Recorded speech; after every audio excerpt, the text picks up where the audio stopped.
Demi nambah cinta telah ku persembahkan hatiku hanya untukmu.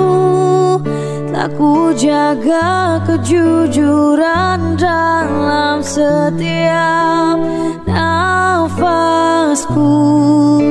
Karena demi cinta telah ku relakan kecewaku atas ingkarmu. Assalamualaikum warahmatullahi wabarakatuh. Saya Yudi Pramuko, tukang donat dari Padang YouTube tertua di semesta. Kita akan mempersoalkan ya kekayaan para pejabat-pejabat kita yang kemarin, yang terakhir tentu adalah yang eselon 2 itu pejabat dari pajak.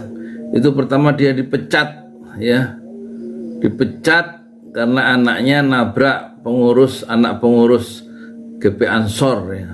Dipecat sama Menteri Keuangan Sri Mulyani sebagai ASN, dan kekayaannya membuat orang itu tercengang, katanya 50 miliar. Alah, pura-pura tercengang. Sri Mulyani sendiri kekayaannya berapa? Apa nggak membuat kita tercengang? Jangan begitu. Kita pejabat-pejabat kita sekarang kekayaannya gila-gilaan ya. Termasuk Anies Baswedan 10 miliar. Dari mana dia itu 10 miliar? Nanti kalau jadi presiden kekayaannya berapa kali tambahnya? Itu Anies Baswedan ya. Kalau Luhut kekayaannya hampir 1 triliun. Jadi selama menjabat tuh kekayaannya berlipat-lipat meningkatnya ya. Terus siapa? Menteri Agama Yakut. Awal kekayaannya 900 juta, terus dalam waktu 11 bulan, waktu itu kan rame tuh, menjadi 10 miliar. Waktu jadi pejabat sebagai Menteri Agama, bagaimana urusannya itu coba? Belum ada yang punya 35 surat tanah seperti Gubernur Jawa Timur Khofifah Indar Parawansa, ya kan, yang mau dijodoh-jodohkan dengan Anies sebagai calon wakil presiden. Ada lagi kekayaan yang punya tanah sampai 75 surat, yaitu Puan Maharani. Ini kan semua terbuka ya di LKHPN, laporan kekayaan harta pejabat negara ya. Loh, terus saya ini sebagai rakyat, ini maksudnya apa sih dilaporin itu? Loh, kok kekayaannya? Terus apa gunanya pejabat tuh? Apa gunanya pemimpin ya? Rakyatnya itu melarat loh. Melarat rakyatnya. Terus kekayaan pejabatnya itu gila-gilaan. Bukannya pejabat itu untuk mengabdi sebagai pejabat politik, sebagai tokoh, kok justru berlomba-lomba melaporkan kekayaannya yang bertambah-tambah itu loh. Apa arti kesederhanaan hidup? Apa arti pemimpin itu apa? Rakyatnya melarat, pemimpinnya berlomba-lomba kekayaannya. Lah rakyat aja tanah aja 60 meter persegi tuh, 15 tahun nyicilnya, rumah maksudnya, RSS itu loh, rumah-rumah sederhana, dan dia menyicil tiap bulan tuh sejuta setengah selama, ada yang 25 tahun, ada yang 20 tahun, tanah 6 kali 10 atau 90 meter. Rakyat tuh begitu susah hidupnya. Terus ada sarjana-sarjana baru nikah, langsung masuk rumah kontrakan dia, kerjaan nggak punya, atau kerjaannya kena PHK, outsourcing, bolak-balik ya, putus kontrak maksudnya, boro-boro rumah kontrakannya 1 juta. Dan itu begitu merata.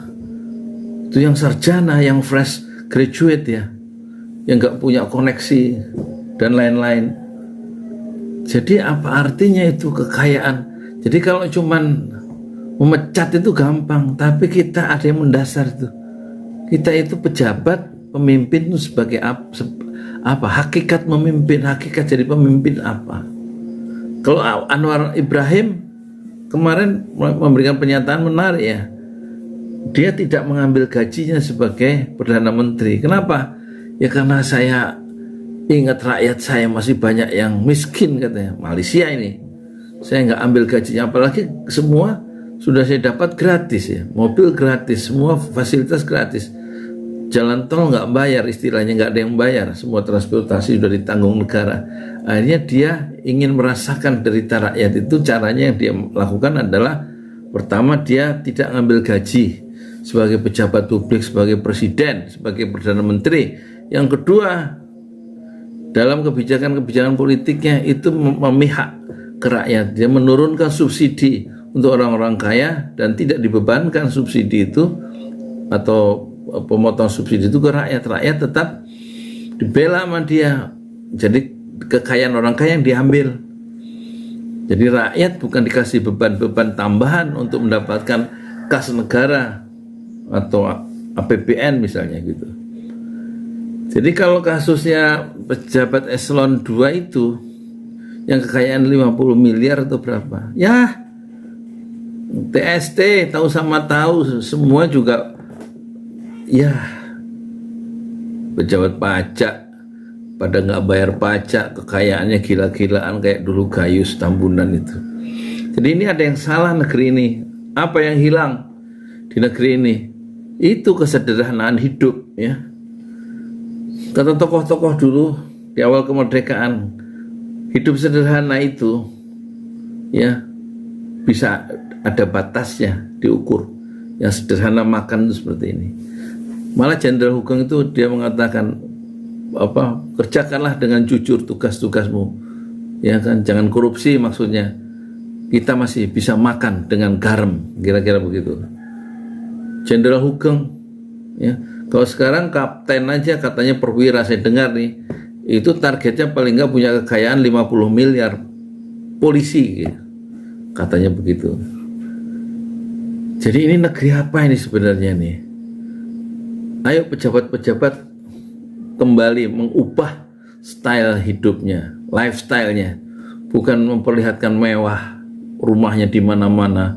Ada pejabat-pejabat militer rumahnya ada yang di luar negeri, ada yang di Australia, ada yang di Amerika. Loh, gimana sih? Menjadi pejabat itu mengabdi pada negeri, bukan mengabdi pada kekuasaan dan kemudian memperkaya diri. Assalamualaikum warahmatullahi wabarakatuh.